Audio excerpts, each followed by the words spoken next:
Hello mga Kaparekoy, ako nga pala to, Kaparekoy's TV and Tips, and sa video na to mga Kaparekoy ay pag-uusapan natin yung mga unusable application na nagko-consume sa inyo ng mataas na RAM and syempre ng malaking storage sa cellphone ninyo. Kaya nagiging cost nito is paglalag ng mga game natin sa cellphone natin kapag naglalaro na tayo.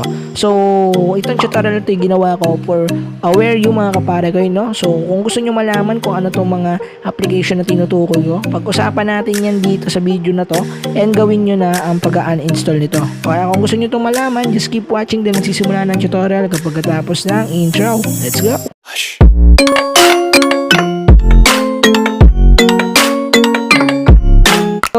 So mga Kaparekoy, simulan na natin yung video. Yung pinakaunang kailangan yung i-delete mga Kaparekoy is yung sobrang daming browsers. Okay? Sobrang daming browsers. Kailangan nyo guys, isa lang yung gamitin nyo. Kung hindi isa, kung kailangan nyo ng dalawa, okay lang. Basta nasa isa o dalawa lang yung kailangan nyo gamitin. Kasi guys, kahit anong browser yan, same lang yan ng functions. Baka kasi meron kayong mga tinry na browser noon na nandyan pa rin sa phone nyo at hindi nyo ginagamit pero na-open nyo noon. Guys, sinasabi ko sa iyo, gumagana yan sa background mo kahit hindi mo alam.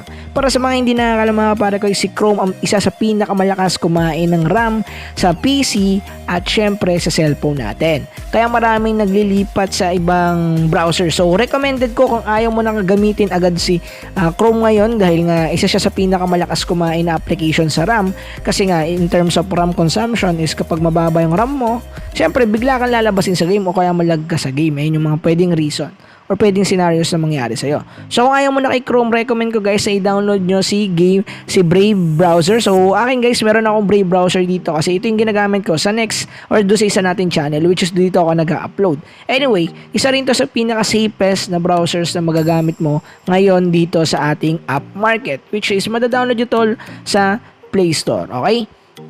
So, kung meron kayong mga Opera Mini or kahit anong browsers dyan guys, stick to one na lang kayo or kung ano mang browsers yung ginagamit nyo. Kung dalawa man yan, okay lang din. Huwag nyo na lang abutin sa tatlo kasi nga guys, same lang din naman sila ng function.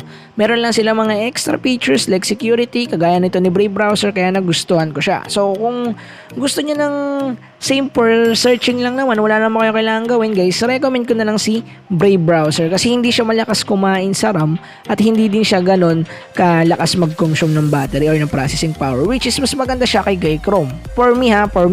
So hindi ko siya sinasabi na overall. So for me lang naman. Kung gusto mo na mas magandang browser, delete mo na si Chrome, install mo si Brave Browser. So pwede ka pa kumita dito kay Brave Browser pero do your own research na lang dito kasi hahaba tayo mga Kaparekoy, okay? And by the way pala mga Kaparekoy, if meron kayong UC browser sa ating cellphone or cellphone ninyo, make sure na i-delete nyo na yung mga Kaparekoy kasi nung dati nagkaroon ng issue sa data privacy ng UC browsers kasi nung dati kinukuhanan nila yung mga user nila ng information or personal information and binibigay nila sa Alibaba company doon sa China, which is maaring mangyari pa rin ngayon. Okay, maaring mangyari pa rin ngayon. So magbasa-basa kayo ng privacy and policy nung mismong UC browser bago nyo gamitin kasi meron sila mga nilalagay doon kaya hindi din sila nakasuhan. Dahil din doon naglagay pala sila ng mga notes doon na hindi lang naman natin nabasa kasi puro lang tayo accept. Anyway, kung meron kayong ganon guys, make sure na i-delete nyo na muna or aralin nyo muna kung meron pa rin issue ganon kasi for me hindi pa rin ako nagtitiwala kahit sabihin nyo na tapos na yung issue, meron pa rin ganyan dyan mga Kaparekoy. Meron pa rin nagpapatakbo niya kayo sa inyo. Kung meron kayong UC browser kahit maganda yung mga features niya, i-delete nyo na for data privacy. And isa rin yun guys, ang pinakamalakas kumain ng RAM mga Kaparekoy, para siyang Chrome pero mas malakas sa kanya si Chrome. Kaya kung sa inyo, i-delete nyo na rin si UC browser. Anyway, balik tayo dito sa second application naman na kailangan nyong i-delete is yung mga video player. So marami kasi dito mga Kaparekoy natin na nag-download ng mga video player, which is isa-isa. Same lang din naman yung purpose niya na kailangan mo, 'di ba? Which is mag-play ng video. Kaya naman yun ng system application natin na videos or kung ano man yung tawag diyan sa inyo. So different phone kasi. Anyway, kung ano yung kayang gawin ng default na video player natin, kaya din gawin ng third party. Pero ang problema nga kasi merong mga ibang features sa third party application na i-install nyo na merong mga gandang features na mga gamit kayo, manonood kayo ng anime, movie at kung ano-ano pa. So para sa mga naghahanap din dyan ng magandang video player, recommend ko BLC. So yung iba yung HD player or kung ano-ano pa mga ano dyan, video player na dinownload nyo, kung madami yan mga Kaparekoy, i-delete nyo na yung iba. Hindi nyo sila kailangan, I promise. Hindi nyo kailangan yung ibang application kasi nga, yung iba, isa pagpalaki lang yan ng storage nyo. Kumakain yan ng RAM mga Kaparekoy, ako na nagsabi, at saka ng storage ninyo. Kasi nga nagre-restore siya ng cache file. Anyway, kung marami kayong ganyan na video player, i-uninstall nyo na yung iba. So, recommend ko guys, pwede nyo i-download si BLC. So, para doon sa mga ibang mga Kaparekoy natin na addict sa movie at merong recommendation na video player, comment down below para malaman ng iba natin Kaparekoy. At ayan din yung gamitin nila. Then, yung next application naman na madalas din na download ng iba sa atin is yung mga calculator at saka yung mga clocks or orasan. So, dito muna tayo sa calculator. Alam ko yung isang reason kung bakit marami nagda-download ng calculator kasi alam mo na.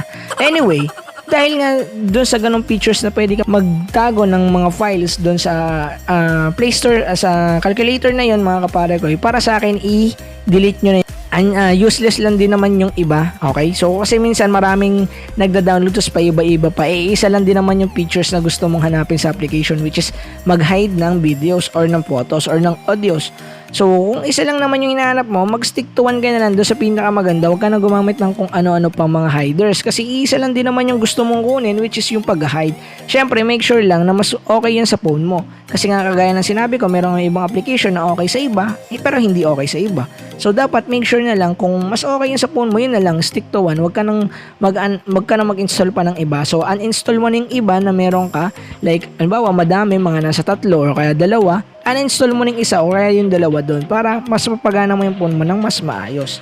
So, meron din naman kasi tayo dito guys sa default. Okay, meron din tayo dito default na private safe. So, kung Android 10 ka or Android 9, meron na dito sa Android 10 din, is meron ka na ng private safe. So, kung ako sa'yo, gamitin mo na lang yan kaysa mag-download ka ng mga different kinds of calculator. Pero kung yung calculator mo naman is scientific calculator basis naman yan, eh, huwag mo siyang i-delete kasi kailangan mo yan sa school. Pero kung yung mga calculator na may kalokohan o kaya madami ka lang talagang calculator na application, is i-delete mo na yung iba. Kasi same lang din naman sila kaya mag-compute at magtago ng files. Anyway, next naman is yung mga video editing application. So sa mga video editing application naman mga Kaparekoy, ang problema kasi dito, meron ka ng KineMaster or KineMaster, tapos meron ka pang CapCut, meron ka pang Power Director. Eh, isa lang naman yung ginagamit mong video editor, which is yung KineMaster lang naman or KineMaster. Eh, useless lang din kasi pare-pares din naman silang video editor. So, ang ibig ko sabihin is gamitin nyo na lang kung ano yung ginagamit nyo ngayon mismo. So, mas magandang aralin nyo yung skill nyo sa isang editing application kasi kahit saan kayo humawak na editing application, magigets nyo yan at magigets nyo yan. Kahit hindi na kayo mag-aral pa dun sa iba't ibang application na yon, which is parang nasa ulo mo na yon guys. Kahit makita mo tong tawag dito, halimbawa overlay, malalaman mo na agad kung para saan yun, green screen, chroma key at kung ano-ano pa. Kasi ang problema, yung iba nag-edit ng video, isa lang naman yung ginagamit, pero napakadami nilang video editor. So isa pa rin po to sa mga nagko-commission ng ating storage kahit hindi niya siya gamitin kasi nga na-install mo na siya sa device mo.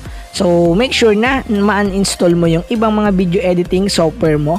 Okay, video editing software guys take note yan, hindi yung mga pang graphic design. So, kung meron kang mga precious application like graphic designing or mga pixel lab or PixArt, huwag nyo i-delete. So, ito lang naman is for video editing application. So, yung next naman mga pare kayo, huwag kayong mabibigla. Ito yung game boosters. Yes guys, sinama ko yung game boosters dito kasi meron tayong mga kapare kayo na madalas mag-download ng mga game boosters. Okay, so ito talaga yung mga kapare kayo natin sobrang baba na ng specs. Ang problema kasi, okay lang naman mag-download at gumamit ng game boosters. Ang problema, yung iba kasing game booster guys is hindi naman suitable or supportive sa phone mo. O sabihin natin hindi siya akma o hindi siya accurate na gagana or mas mapapaganda yung phone mo. Sabihin natin hindi siya support. O ganun na lang yung meaning natin or ganun na lang yung term. Hindi siya support sa phone mo kaya nangyayari minsan na hindi siya masyadong bumibilis. Bumibilis siya pero hindi yung ramdam. Gets nyo ako? So, ang problema kasi ng iba natin mga pare, yung ganong mga game boosters is hindi na nila dinidelete. So, nakakalimutan na lang i-delete kasi akala nila gagana pa rin yun na mga gamit nila sa future. Ang problema, mag-update yung application so sila hindi sila makakapag-update. And ang nangyayari din kasi doon guys is hindi na rin nagagamit minsan kapag rush na yung game. Kaya ako nga sa inyo guys, kung meron ng effective na game booster sa inyo, mag-stick na kayo dyan. Huwag na kayo maghanap pa ng iba. Kaya kayo nasasaktan. Hindi, joke lang. So, wag na kayo maghanap ng iba kapag meron ng supportive sa inyo. So, kailangan i-delete nyo na yung iba. Kasi isa lang naman yung gumagana eh.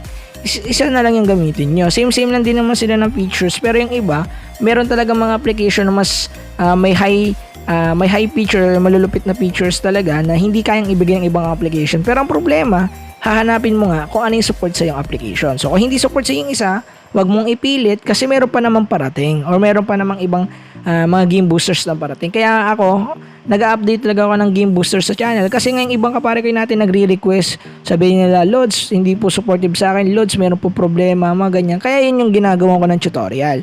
Hindi ko ibig sabihin na lagi kayo magpalit. So kung ano na yung pinakamalupit sa inyo, pinakamaganda sa inyo, i-delete nyo na yung hindi masyadong effective or hindi nyo naman ginagamit na game boosters. Then, diretso na kayo dun sa game boosters na pwede sa inyo at gumagana sa inyo.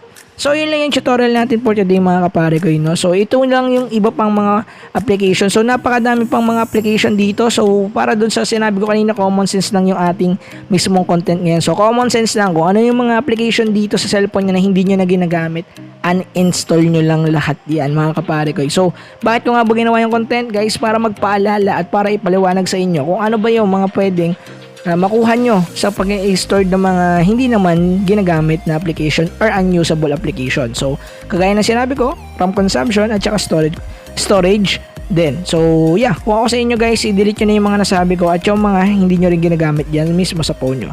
So, yun lang yung video natin for today. Yung papaalam na ako, kung nagustuhan nyo yung video, huwag nyo kalimutan i-like and i-share sa mga friends niyo para matuto sila na malulupit na Android tips and tricks. So kung nagustuhan niyo yung video, huwag niyo kalimutan ulit i-like, and kung nagustuhan niyo naman yung ganitong content is mag-subscribe kayo and hit yung notification bell sa ating YouTube channel para kita-kita tayo sa mga next pa nating tutorial. Yun lang, peace out, let's go!